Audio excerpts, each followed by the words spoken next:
Well, it's just about sunrise here at Eddystone, which is at the top end, the northern end of the Bay of Fires. So beautiful rock formations here with the bright orange colouring, the lighthouse, and of course the all-important sunrise coming up just there over the ocean. So hopefully all the conditions are good for me, and I'll be doing a stitched panoramic today.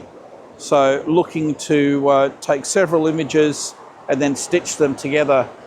And the primary reason for that is because I'm a little bit too close in focal length to actually get the sunrise and the lighthouse plus the rocks. So I'll do it through 3 images and then stitch them together later on. So let's hope it all turns out well.